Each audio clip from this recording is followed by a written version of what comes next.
जय हिंद, वंदे मातरम, भारत माता की जय। राष्ट्र गौरव के इस अभियान में, राष्ट्र गौरव के इस जागरण में हम आज बात करते हैं चाइना के बारे में। चाइना और भारत के बारे में हमने पिछले कुछ अंकों में भी बातचीत की थी और आज हम ये जानेंगे कि चाइना कैसे भारत को चारों ओर से घेर रहा है। और विशेष रूप से आज के एपिसोड में हम जानने वाले हैं पाकिस्तान के अंदर पीओके का विषय क्या है, बाल्टिस्तान गिलगित पीओके का विषय क्या है और इसके साथ साथ पाकिस्तान के अंदर बलूचिस्तान का विषय क्या है, जिसके बारे में हमारे माननीय प्रधानमंत्री जी ने लाल किले से कहा था कि हम बलूचिस्तान की आज़ादी का समर्थन करते हैं। तो इस विषय के ऊपर आज हम राष्ट्र गौरव की इस अंक में चर्चा करने वाले हैं। देखिए, भारत जिसका अतीत 1,96,08,53,121 वर्ष पुराना है, वो भारत जो जम्बू द्वीप आर्यवर्त कहलाता था, जिसके अंदर हम ये बात करें तो लगभग पूरा एशिया आता था। तो उस भारत में आज वर्तमान समय में देखा जाए तो इस कोरोना के संकट में चारों ओर से ये आवाज़ उठ रही है कि इस कोरोना वायरस के प्रचार प्रसार में चीन की भूमिका अहम है।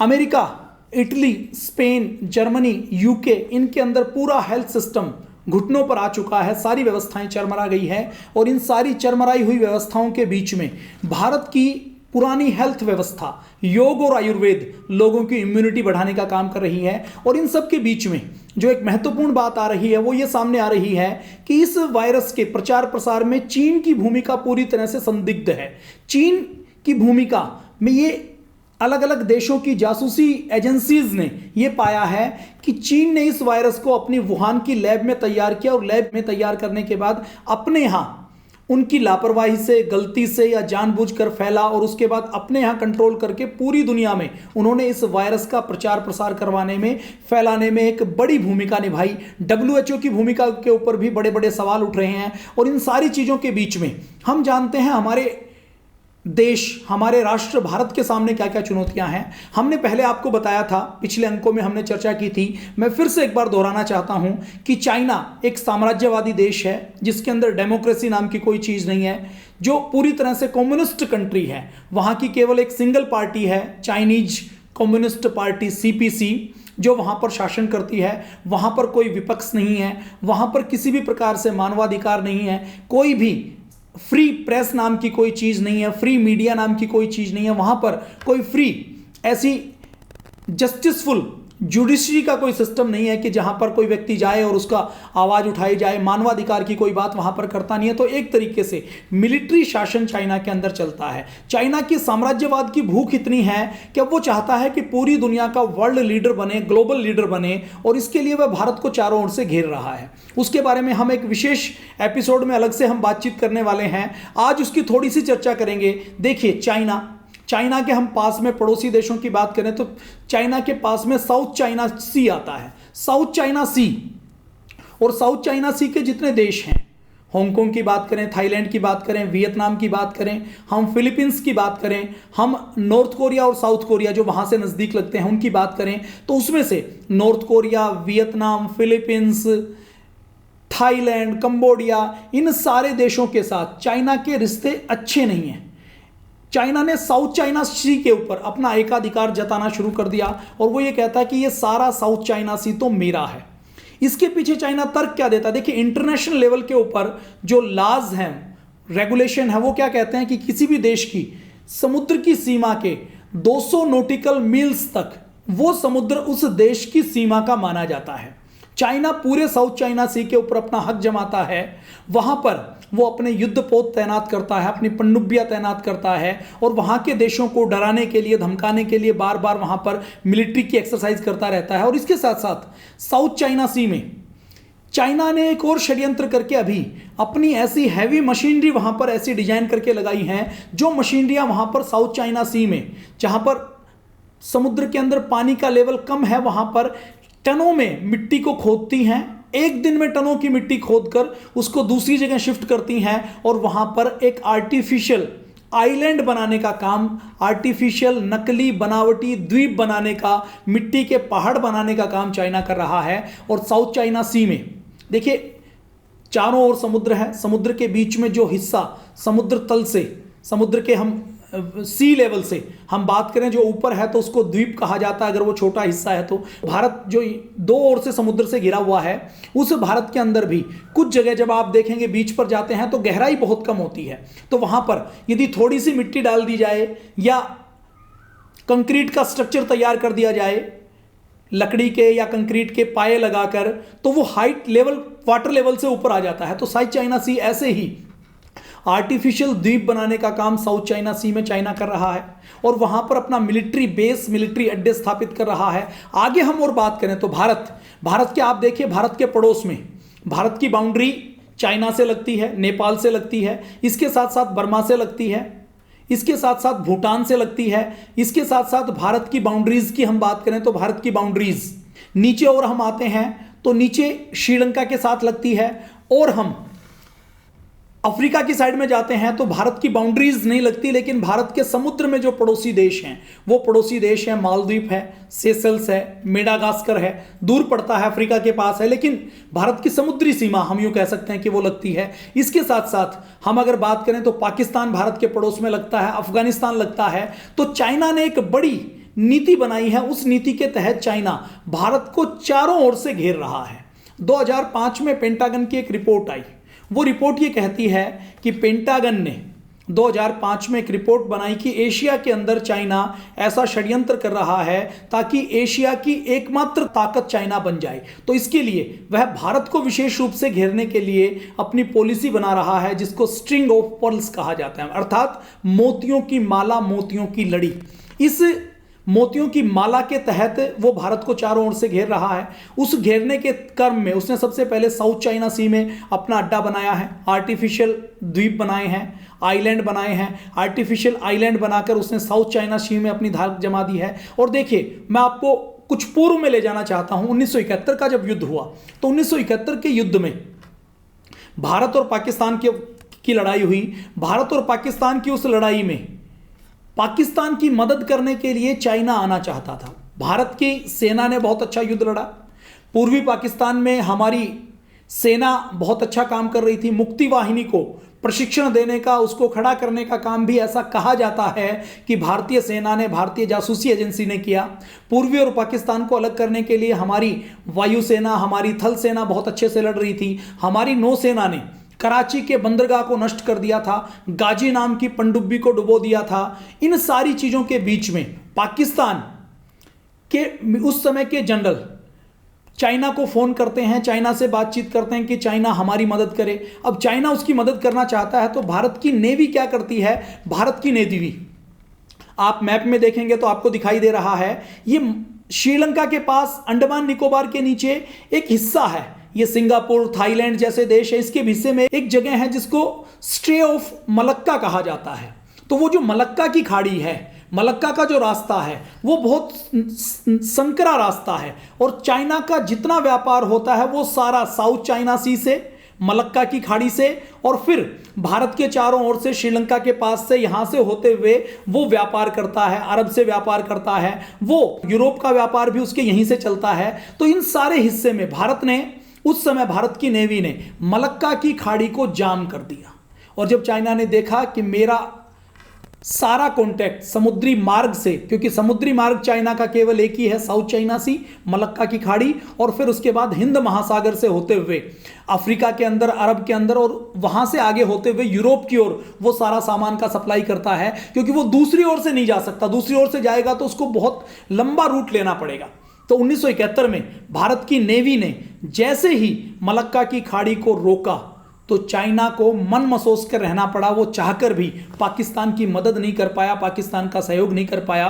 तो इस हिंद महासागर की, और हिंद महासागर के साथ मलक्का की स्ट्रीट की, उसकी कितना महत्व है आप इसका अंदाजा लगा लीजिए। तो इस समय चाइना ने 1971 के बाद से ही पॉलिसी बनानी शुरू कर दी कि हमें भारत का जो प्रभुत्व हिंद महासागर के अंदर है, भारत की नौसेना की ताकत जो हिंद महासागर के अंदर है, उसको हमें रोकना है, उसको हमें तोड़ना है। तो उसके तहत उसने चारों ओर एक मोतियों की माला बनानी शुरू की। इस मोतियों की माला में चाइना ने सबसे पहले तो साउथ चाइना सी में अपनी पोजीशन बहुत मजबूत की। उसके बाद चाइना ने अपने पड़ोस में जो सबसे पहले देश लगता है बर्मा, बर्मा के अंदर उसने एक द्वीप है कोको आइलैंड, इसके बारे में ये कहा जाता है कि ये भारत का होता था, लेकिन हमारे देश के पहले प्रधानमंत्री पंडित जवाहरलाल नेहरू ने ये कोको आइलैंड बर्मा को गिफ्ट में दे दिया। अब वो कोको आइलैंड बर्मा ने चाइना को दे दिया। इसके बारे में अलग अलग विचार हो सकते हैं। बर्मा वाले ये कहते हैं कि वो हमारा था, लेकिन हमारे भारत के एक बड़े वर्ग का ये मानना है कि ये कोको आइलैंड भारत के कब्जे में आया था ब्रिटिश इंडिया से, ब्रिटिश साम्राज्य से। लेकिन हमारे पंडित जवाहरलाल नेहरू ने ये सोचते हुए कि इसकी तो हमें कोई खास जरूरत नहीं है, हमारे पास तो अंडमान निकोबार पूरा द्वीप समूह है, हमारे पास तो छोटे बड़े लगभग 400 द्वीप है, तो हम इसका क्या करेंगे। तो अंडमान निकोबार के पोर्ट ब्लेयर से, जो केवल 60-70-80 किलोमीटर दूर है, उस द्वीप को बर्मा को दे दिया। बर्मा को देने के बाद बर्मा ने चाइना के साथ एग्रीमेंट कर लिया, और चाइना के साथ एग्रीमेंट करने के बाद वो द्वीप कोको आइलैंड बर्मा ने चाइना को दे दिया। आगे बढ़ते हैं। आगे बर्मा के पास दूसरा देश है बांग्लादेश। ये बांग्लादेश कैसा देश है। ये पाकिस्तान से टुकड़े होकर 1971 में अलग देश बना था। भारत और पाकिस्तान का 1971 का जो युद्ध हुआ, उसके बाद बांग्लादेश बना। अब इस बांग्लादेश में चाइना ने इस बांग्लादेश की एक पोर्ट को, चटगांव पोर्ट को, वहां को एग्रीमेंट करके उस पोर्ट को डेवलप करने के, और उसमें अपना मिलिट्री एक्सेस उसने ले लिया है। तो चाइना ने अपने रडार कोको आइलैंड में लगा दिए हैं, चाइना ने अपने रडार बांग्लादेश में लगा दिए हैं। तो बर्मा और बांग्लादेश में चाइना ने घेर लिया है। अब उसके बाद और नीचे आ जाइए, और ये जो घेरा है, यहां पर चाइना ने केवल कोई बेस या कुछ ऐसा नहीं बनाया, उसने कंप्लीट मिलिट्री बेस बनाया है, अपना इलेक्ट्रॉनिक सर्विलेंस सिस्टम लगाया है, उसने वहां पर अपना पूरा रडार सिस्टम बनाया है। वहां पर वो जो पोर्ट डेवलप कर रहा है, वो इस टाइप की पोर्ट डेवलप कर रहा है कि जहां पर आवश्यकता पड़े तो वो अपनी सबमरीन भेज सके, वहां पर वो अपने मिलिट्री के, नेवी के वारशिप वहां पर तैनात कर रहा है, अपनी मिलिट्री, और जहां उसको जगह मिलती है वहां पर वो अपने फाइटर जेट वहां पर तैनात कर रहा है। ये सारे कार्यक्रम इंडिया को घेरने के लिए चाइना चारों ओर से कर रहा है। और क्या कर रहा है। श्रीलंका हमारा पड़ोसी देश है। आपने रामायण देखी है, रामायण में श्रीलंका के बारे में खूब बातचीत देखी है। श्रीलंका में एक पोर्ट है कोलंबो का पोर्ट, और कोलंबो के पोर्ट के साथ साथ श्रीलंका के जो इस टर्म से पहली टर्म वाले राष्ट्रपति रहे हैं, उनका स्थान रहा है, जन्म स्थान रहा है, उनका चुनाव क्षेत्र रहा है हम्बनटोटा। आप इस नाम को याद कर लीजिए। इस हम्बनटोटा में जहां उनका जन्म हुआ, वहां पर चाइना ने क्या षड्यंत्र किया। चाइना ने उन राष्ट्रपति से, जो अब से पहले राष्ट्रपति थे, उनसे संपर्क किया, और उनसे संपर्क करके उनको कहा कि हम आपके यहाँ कोलंबो का पोर्ट है और पूरे वर्ल्ड का व्यापार यहाँ से होता है, तो हम आपके यहाँ हम्बनटोटा में एक पोर्ट डेवलप करना चाहते हैं। अब वहाँ के राष्ट्रपति ने कहा कि हमारे पास तो पैसे नहीं है, और पहले से वो भी सोच रहे थे कि हम यहाँ पर पोर्ट डेवलप करें। तो उन्होंने इंडिया से कहा कि आप हमें लोन दे दीजिए। ये बातें कब की हैं। ये बातें हैं 2014 से पहले की। तो उस समय की हमारी शासन प्रणाली या सरकार थी, उन्होंने उसके ऊपर गौर नहीं किया, उन्होंने श्रीलंका को कोई लोन नहीं दिया। तो श्रीलंका चाइना के पास गया, चाइना ने उसको और ज्यादा सपने दिखा दिए, सब्ज बाग दिखा दिए कि यहाँ पर आप यदि पोर्ट बना लेंगे तो इतना लाभ हो जाएगा, इससे तो यहाँ पर पूरा ट्रेड आपका बढ़ जाएगा, आपकी श्रीलंका की इकोनॉमी बढ़ जाएगी, तो हम आपको कर्ज देने के लिए तैयार हैं। चाइना ने 6% के वार्षिक लोन पर उन्होंने श्रीलंका को कर्ज दिया। अब श्रीलंका ने कहा कि हम तो पोर्ट बना नहीं सकते, तो चाइना ने कहा कि हमारी चाइनीज कंपनी आपकी पोर्ट बना देंगी। तो पोर्ट बनाने का कॉन्ट्रैक्ट भी चाइना को बन गया, और इस तरह से श्रीलंका को एक तरीके से चाइना ने कर्ज के जाल में फंसा लिया।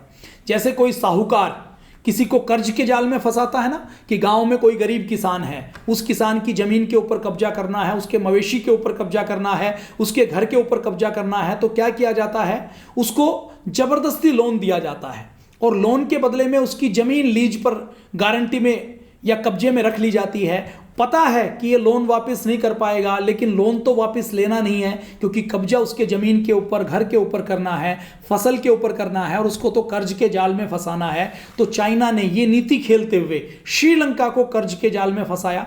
हम्बनटोटा पोर्ट बन गया। बनने के बाद भी उसमें एक साल में 100-200 जहाज भी नहीं आते थे, कॉमर्शियल जहाज, जहां से उनको कुछ रिवेन्यू मिले, जहां से उनकी इकोनॉमी को कुछ गति मिले। जब वो हम्बनटोटा का पोर्ट पूरी तरह से फेल हो गया और श्रीलंका अपनी किस्त देने के लायक नहीं रहा, तो श्रीलंका ने कहा कि हम तो ये पोर्ट नहीं चला सकते।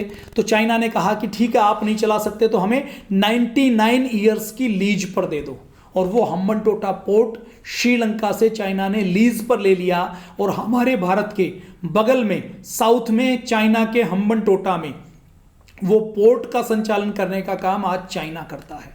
कितना बड़ा खतरा हमारे पड़ोस में आकर बैठ गया है। और मालदीव के पास अभी पता लगा कि भारत की बाउंड्री से केवल 600 किलोमीटर दूर चाइना आर्टिफिशियल आइलैंड बना रहा है। और आर्टिफिशियल आइलैंड बनाकर वहां पर जो उसकी योजना है, वहां पर जो हवाई पट्टी बना रहा है, वहां से चाइना के लड़ाकू विमान केवल 20 मिनट में भारत में आ सकते हैं। तो मालदीव के साथ उसने एग्रीमेंट किया, मालदीव में डेवलपमेंट कर रहा है। इसके साथ साथ चाइना सेशल्स द्वीप, मालदीव के पास ही, मालदीव से ही और भारत के बीच में कुछ छोटे छोटे बिंदु हैं जो मैप के ऊपर दिखाई नहीं देते, उनके साथ चाइना ने वो छोटे छोटे, इतने छोटे छोटे द्वीप हैं कि वहां की कोई इकोनॉमी नहीं है, वहां पर कोई इंफ्रास्ट्रक्चर डेवलप करने के लिए कोई ऐसे स्किल्ड लेबर नहीं है, स्किल्ड कोई कंपनियां नहीं है, वहां पर वो कुछ करना चाहें तो उनको सारी चीजों के लिए विदेशियों के ऊपर निर्भर रहना पड़ता है। तो उस सेशल्स द्वीप के साथ उन्होंने एग्रीमेंट किया है, वहां पर पोर्ट बनाने का काम चाइना कर रहा है। इसके साथ साथ मेडागास्कर के साथ साथ जो अफ्रीकन कंट्रीज हैं, अफ्रीकन कंट्रीज में जैसे इथोपिया है, अफ्रीकन कंट्रीज में जैसे मोम्बासा है, इन सारी जगह चाइना अपने पोर्ट डेवलप कर रहा है, रोड डेवलप कर रहा है, वहां से एग्रीमेंट कर रहा है कि वो अफ्रीकन कंट्रीज के अंदर अपने लोगों को बसा रहा है। और अफ्रीकन कंट्रीज के अंदर देखिए वहां पर लोग हैं वो बहुत ज्यादा विकसित लोग नहीं है, वहां की सभ्यता बहुत ज्यादा विकसित नहीं है, तो जमीन खाली पड़ी है तो उस जमीन के ऊपर वो खेती नहीं करते। तो इन सारी चीजों के बीच चाइना अफ्रीका के नेचुरल रिसोर्सेज का दोहन करने के लिए अफ्रीकन कंट्रीज के अंदर लोन बांट रहा है। एक तरीके से कहा जाए तो चाइना पूरी दुनिया के छोटे छोटे देशों को अपने कर्ज के जाल में फंसा रहा है। आगे और चाइना क्या कर रहा है, हमारा पड़ोसी देश है पाकिस्तान, उस पाकिस्तान के अंदर चाइना ने चाइनीज पाकिस्तानी इकोनॉमिकल कॉरिडोर बनाया है। ये CPEC ये कहां से गुजरता है, ये हमारे भारत की जब हम बात करते हैं तो भारत में हमारी भारत माता का मुकुट है हमारा जम्मू एंड कश्मीर। उस जम्मू और कश्मीर में भारत माता का मुकुट, मुझे ये बताते हुए बहुत दुख होता है कि भारत में जो मैप हम देखते हैं, हमें जो विद्यालयों में पढ़ाया जाता है, भारत के अंदर जिस मैप को हम भारत माता की मुकुट मानते हैं, भारत की पगड़ी मानते हैं, उस मुकुट का एक बड़ा हिस्सा भारत के अंदर नहीं है। तो पाकिस्तान के अंदर चाइना क्या कर रहा है, पाकिस्तान के अंदर चाइना ग्वादर का पोर्ट डेवलप कर रहा है। ये ग्वादर का पोर्ट डेवलप करते हुए चाइना की योजना है कि भारत के चारों ओर से घेरा लगाते हुए पाकिस्तान में, ये अरब की खाड़ी में हम ग्वादर के ऊपर पोर्ट बनाकर भारत को उस ओर से घेर लें, ताकि जब कभी 1971 जैसी स्थिति बने तो भारत पाकिस्तान को किसी भी प्रकार से उत्तर ना दे पाए और भारत को एकदम चुप रहना पड़े, भारत की स्थिति बड़ी खराब हो जाए। तो इस स्थिति को देखते हुए हमारे चारों ओर से, मैंने बताया कि हनोई द्वीप है साउथ चाइना सी में, वहां सैनिक अड्डा है। उसके बाद मलक्का की स्ट्रेट के आसपास उसने कब्जा कर लिया। इसके साथ साथ उसने बर्मा में, उसके साथ साथ बांग्लादेश में, कोको आइलैंड के ऊपर, श्रीलंका के अंदर, मालदीव के अंदर, सेशल्स के अंदर, अफ्रीकन कंट्रीज के अंदर, और पाकिस्तान के साथ ग्वादर पोर्ट वो डेवलप कर रहा है। उधर हम बात करें तो चाइना के ऊपर की ओर हम जाएं तो नेपाल के अंदर भी चाइना अपना बड़ा प्रभाव जमा रहा है। इसके साथ साथ भूटान की बात करें तो भूटान, हम भारत और चाइना के बीच में एक बफर स्टेट है, उस बफर स्टेट के अंदर भी चाइना एक बड़ा काम कर रहा है। वो क्या कर रहा है कि चाइना उस भूटान के अंदर बार बार डोकलाम का मुद्दा उठाता है। देखिए भूटान भारत और चीन के बीच में एक बफर स्टेट है। भूटान ने भारत के साथ एग्रीमेंट किया है कि जितने विदेश मामले हैं, जितने सैन्य मामले हैं, वो सब भारत देखेगा।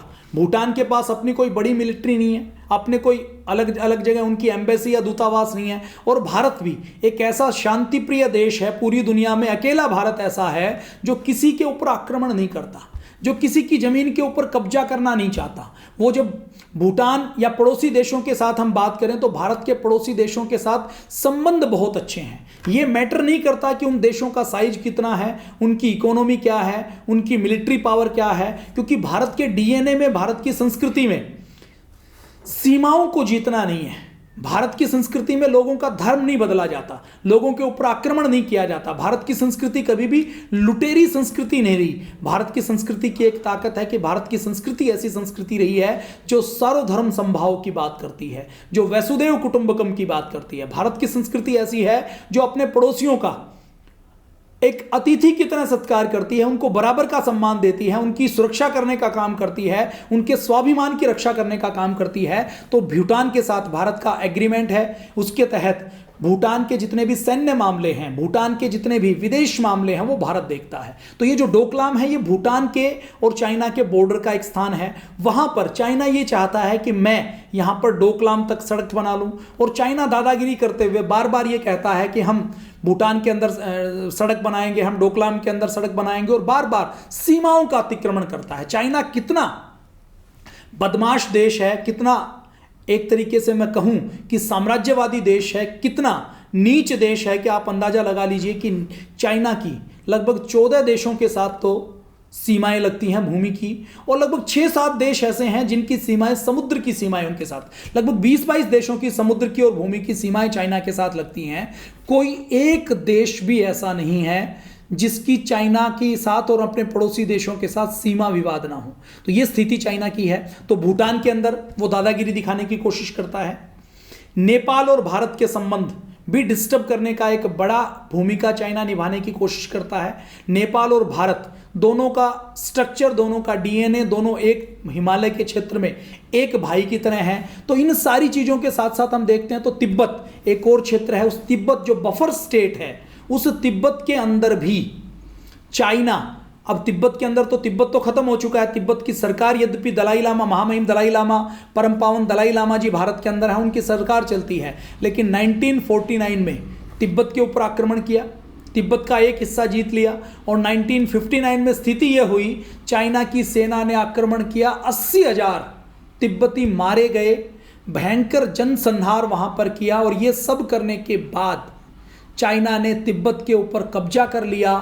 पूरी दुनिया में तिब्बती लोग, जब कोई इंटरनेशनल कॉन्फ्रेंस होती है, यूएनओ की कोई कॉन्फ्रेंस होती है, तो उस कॉन्फ्रेंस के सामने जाते हैं, क्योंकि उनके पास मिलिट्री पावर नहीं है, उनके पास कोई बड़ी पावर नहीं है, तो वो लोग पेट्रोल की केन खोलते हैं, अपने आप के ऊपर छिड़कते हैं और खुद को आग लगा लेते हैं, इस सोच के साथ कि हम खुद को आग लगाएंगे, तो आग लगाते हुए जब जल जाएंगे तो हम जो बयान देंगे उसको इंटरनेशनल मीडिया में जगह मिलेगी। हजारों तिब्बती युवक और युवतियों ने अपना आत्मदाह कर लिया, अपने आप के ऊपर आग लगा ली कि हम चाइना के कहर से, चाइना के कब्जे से किसी भी प्रकार से अपने तिब्बत को आज़ाद करवा पाएं। तो तिब्बत के ऊपर पूरा कब्जा कर लिया। तिब्बत के अंदर रोड बनाने का काम, रेल बनाने का काम चाइना कर रहा है। और ये तिब्बत वो स्थान है जिसको महर्षि दयानंद ने स्वर्ग कहा है, कि धरती पर यदि कोई स्वर्ग है तो वो तिब्बत है।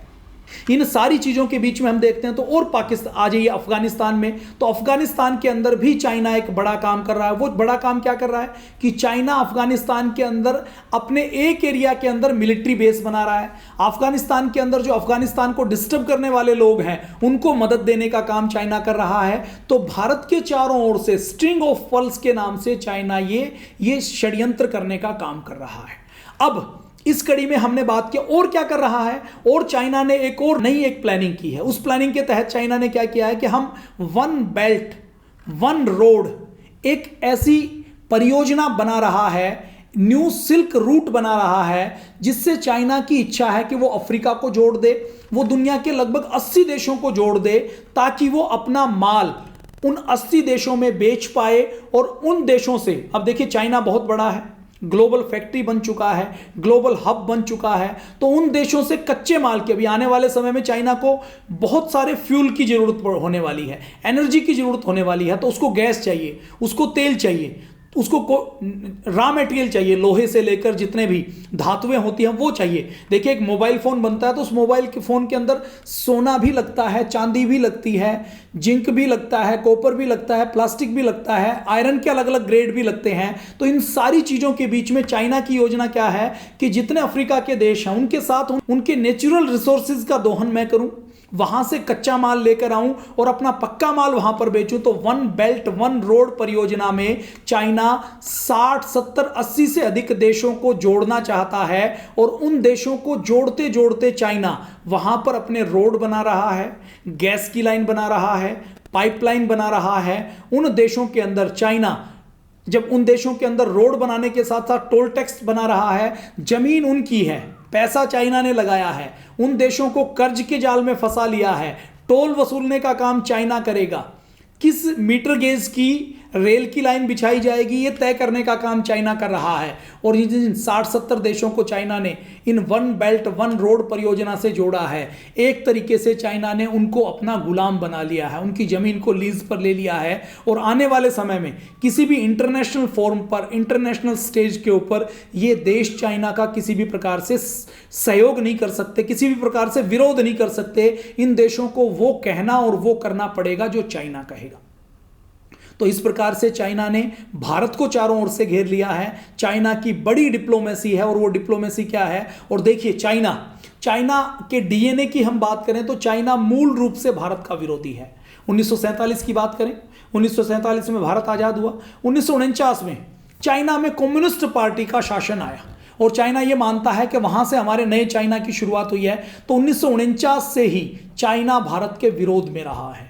तिब्बत छोटा था, तिब्बत की आर्मी केवल 8,000 सैनिकों की थी, तो चाइना ने वहां पर 80,000 सैनिकों को भेजा और तिब्बत के ऊपर कब्जा कर लिया। भारत के ऊपर इस तरीके से वो कब्जा नहीं कर सकता था, तो उसने पाकिस्तान को सपोर्ट करने का काम किया। आज भी पाकिस्तान के अंदर जितने हथियार हैं उसमें 70 से 80% हथियार चाइना देता है।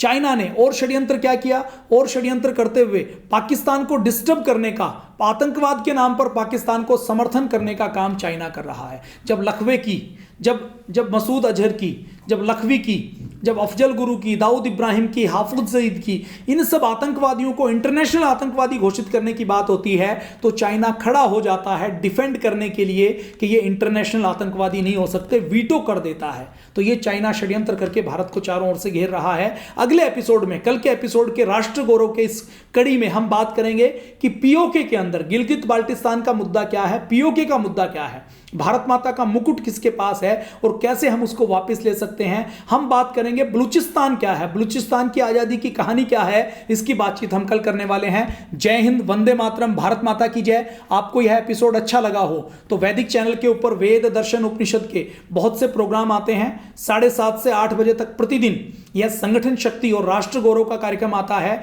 आप इस कार्यक्रम को प्रतिदिन खुद देखें और आस्था ऐप को आप डाउनलोड कर लीजिए। आस्था ऐप के ऊपर आप कहीं भी हैं तो आप इन कार्यक्रम को और इसके पुराने एपिसोड को भी आप देख सकते हैं। जय हिंद, वंदे मातरम, भारत माता की जय। आपसे हम विदा लेते हैं जी।